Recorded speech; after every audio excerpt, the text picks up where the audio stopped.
Hello दोस्तों, तो आज के इस वीडियो में हम 9.1 का जो है उदाहरण नंबर 4 बताने वाले हैं। ठीक है, तो देखिए उदाहरण नंबर 4 में क्या दिया हुआ है। भूमि के एक बिंदु P से एक 10 मीटर ऊंची भवन है। भूमि है, यहाँ से 10 मीटर ऊंचा भवन है। ये हमारा भवन है। ये कितना मीटर है? 10 मीटर ऊंचा भवन है। भवन के शिखर का उन्नयन कोण, यहाँ से भवन से जब शिखर पर यानी कि पहला उन्नयन कोण जो बन रहा है, यहाँ से भूमि से जब देख रहा है कोई भवन को तो उन्नयन कोण बन रहा है 30 डिग्री। उसके बाद भवन के शिखर पर एक ध्वज को लहराया गया है। हालांकि जब भवन के ऊपर पर एक झंडे को, ठीक है, भवन के ऊपर में जो है एक झंडे को लहराया गया है और कराके लहरा गया है। पी से ध्वज के शिखर का उन्नयन कोण, यानी कि पी से ध्वज के शिखर का उन्नयन कोण यहाँ है 45 डिग्री। यानी कि नीचे पी बिंदु से झंडा है, झंडे के उन्नयन कोण है 45 डिग्री। तो हमें क्या करना है? ध्वज दंड की लंबाई ज्ञात कराएं, यानी कि पी से ए की दूरी निकालना है। उसके बाद क्या दिया हुआ है? और पी से भवन की दूरी ज्ञात कीजिए, यानी कि पी से यहाँ से भवन की दूरी और ये ध्वज दंड जो है भवन से ध्वज दंड के लंबाई यानी कि ऊंचाई ज्ञात करना है। तो यहाँ पर कह रहा है कि मान जहाँ रूट थ्री का मान 1.732 लेने के लिए तो सबसे पहले हम क्या करेंगे? त्रिभुज क्या करेंगे? BAP में लिखेंगे समकोण त्रिभुज। सॉल्यूशन पहले लिख लेंगे। समकोण त्रिभुज BAP में यहाँ पर क्या करेंगे? आधा त्रिभुज को लिए हैं इन त्रिभुजाओं को, तो tan पहले 30 डिग्री लेंगे। तो यहाँ पर tan 30 डिग्री लेंगे तो tan थीटा बराबर क्या होता है? लंब बटे आधार। ये हमारा लंब हो जाएगा, यानी कि बी से ए और आधार हो जाएगा पी ए। तो ये हमारा हो जाएगा बी ए बटा हो जाएगा क्या? P A. ठीक है, तो tan 30 डिग्री का मान कितना होता है? तो tan 30 का मान होता है 1/√3।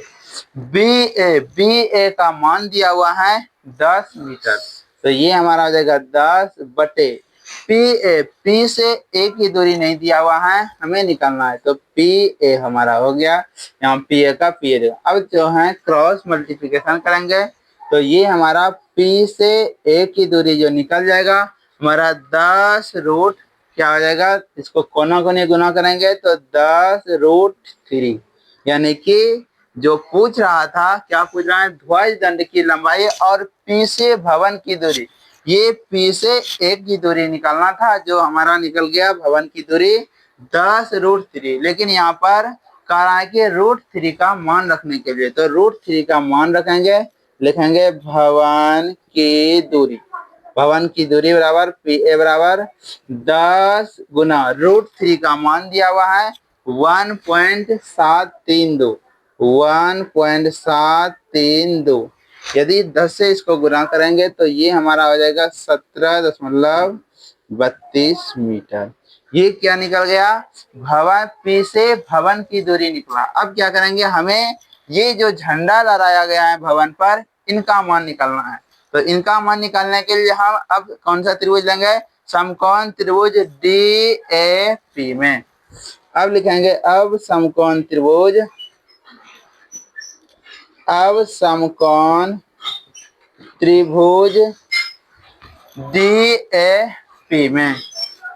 DAP में यहाँ पर हम क्या करेंगे?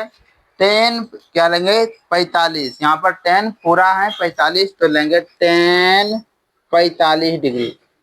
tan 45 डिग्री यानी कि tan थीटा बराबर क्या हो जाएगा? लंब बटे आधार। लंब क्या हो जाएगा? DA और आधार हो जाएगा PA, यानी कि DA बटे हो जाएगा PA। अब tan 45 का मान रखेंगे। tan 45 का मान कितना होता है? तो 1 होता है tan 45 का। DA को आप देखें तो इसको दो भागों में तोड़ सकते हैं। दो भागों में क्या क्या हो जाएगा, तो ये हो जाएगा ए बी जोड़ हो जाएगा बी डी, ए बी जोड़ बी डी, ए बी जोड़ बी डी और बटे पी ए, पी ए का मान हमारा यहाँ पर पी ए का मान ये पुट कर सकते हैं, पी ए का मान निकाल दिए हैं, तो ये है 10√3। अब क्या करेंगे, कोना कोनी गुना करेंगे। पहले यहाँ पर ए बी का मान तो कुछ नहीं दिया हुआ है, तो यहाँ पर एक बराबर ए बी लिखा जाएगा और यहाँ पर बी डी का मान दिया हुआ है 10, तो यहाँ पर लिखेंगे 10 और बटे में 10√3। अब कोना कोनी गुना कर देंगे, तो ये A B plus 10, A B plus में 10 बराबर 10√3 को 1 से गुना करेंगे, तो ये हो जाएगा 10√3। ठीक है, तो यहाँ से ए बी का मान निकालेंगे जो कि हमारा ध्वज दंड से लंबाई है, तो ये हमारा निकल जाएगा 10√3 प्लस में 10 है बराबर के उस हट जाएगा, तो ये हमारा -10 आ जाएगा। तो ये हमारा 10 कॉमन ले लेंगे, तो यहाँ से कॉमन लेने के बाद क्या आ जाएगा, √3 - 1, यानी कि 10 कॉमन ले लिए, तो 10 कॉमन लिए तो √3 बचेगा और यहाँ 10 ले चुके हैं तो 1 बचेगा। अब क्या करेंगे, यही हमारा यहाँ पर आंसर यहाँ पर भी छोड़ सकते हैं और इसका मान भी रख सकते हैं। यदि मान रखें तो ये हमारा आ जाएगा √3 का मान है 1.732 - 1।